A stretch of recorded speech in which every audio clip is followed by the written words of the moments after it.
The year was 1812. America, a young nation still finding its footing, declared war on Great Britain, a global superpower. The War of 1812, as it came to be known, was a defining moment in American history. It was a conflict born from frustration, a clash between a rising nation eager to assert its independence and an empire reluctant to relinquish its control. Tensions between the United States and Great Britain had been simmering for years. The British Navy's practice of impressment, the forced enlistment of American sailors into British service, was a major point of contention. Adding fuel to the fire were British trade restrictions that hampered American commerce and their support of Native American tribes hostile to westward expansion. The United States, led by President James Madison, saw war as the only option.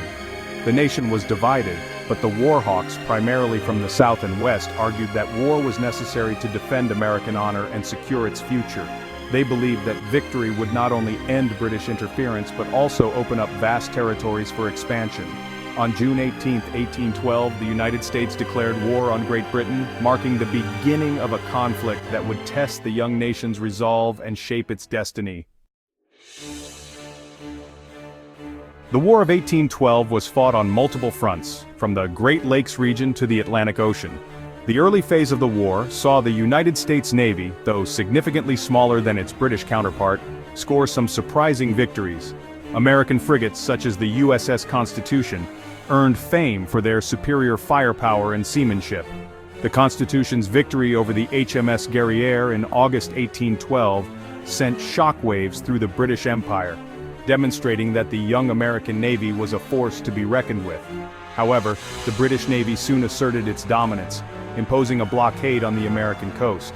This blockade severely hampered American trade and isolated the nation from the rest of the world.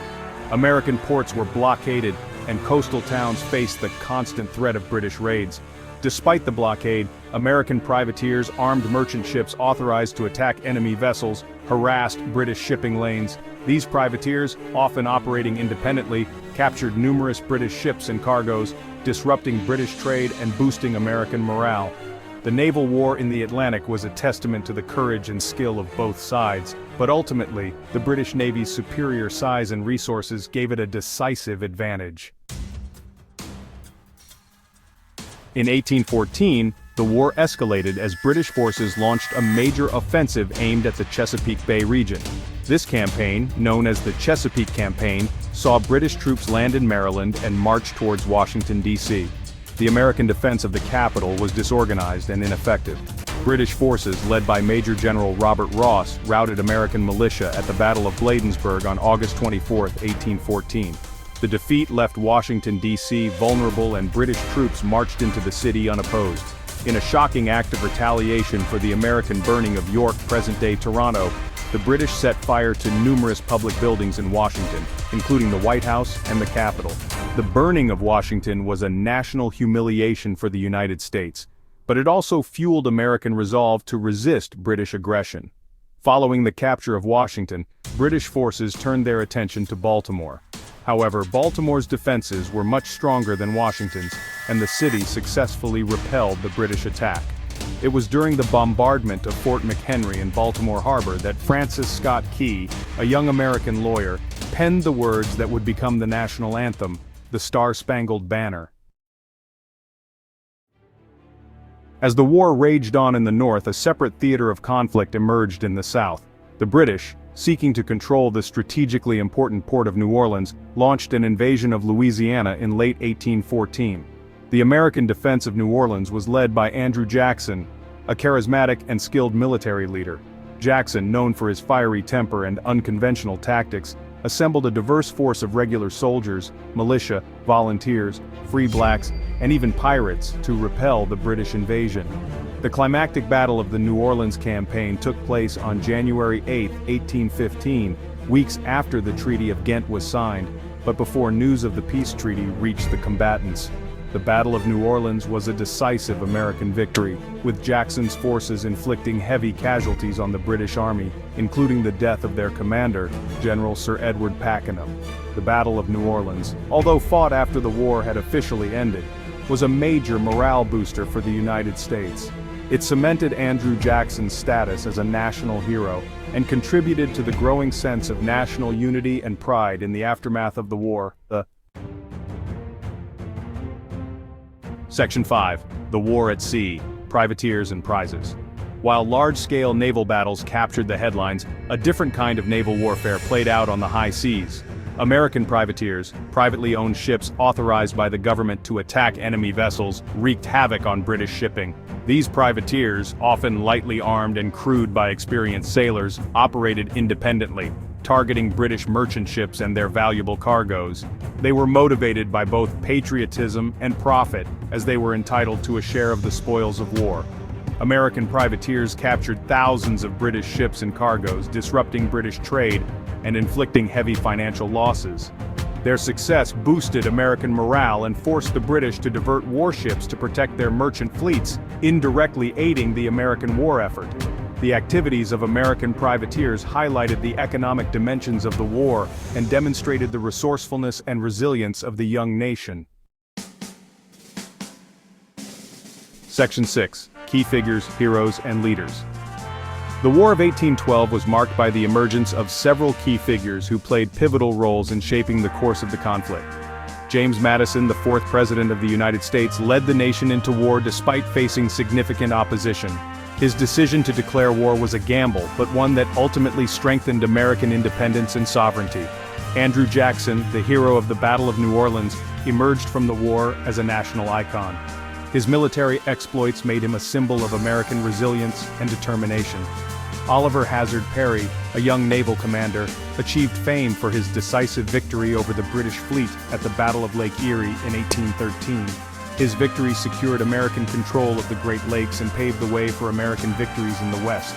Tecumseh, a Shawnee chief, led a pan-Indian confederacy that allied with the British.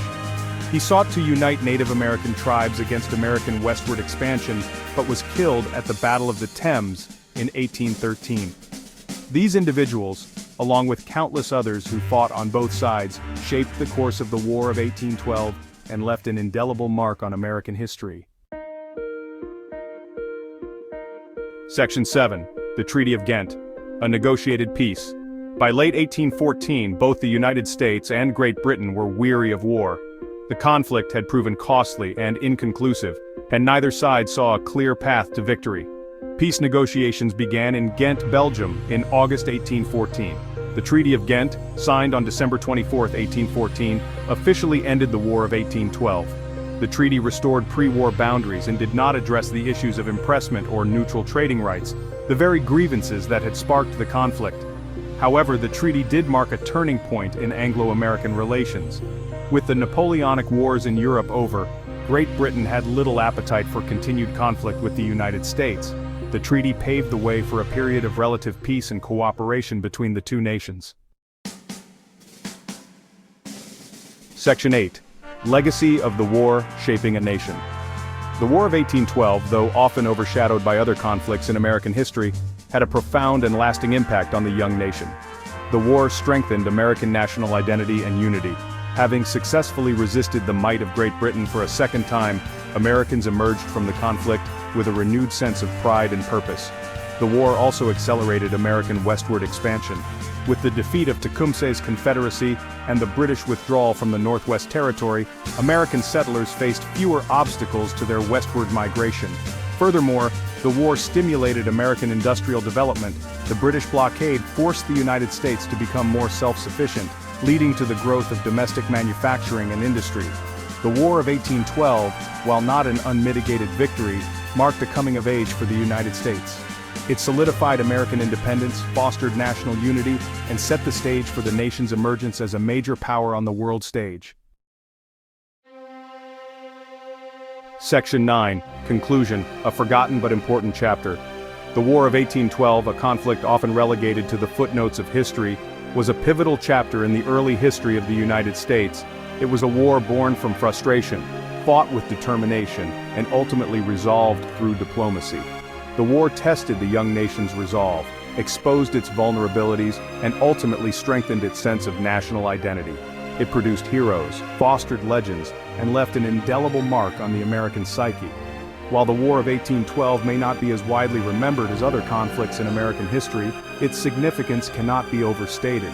It was a war that helped define what it meant to be American and set the stage for the nation's dramatic rise to global prominence.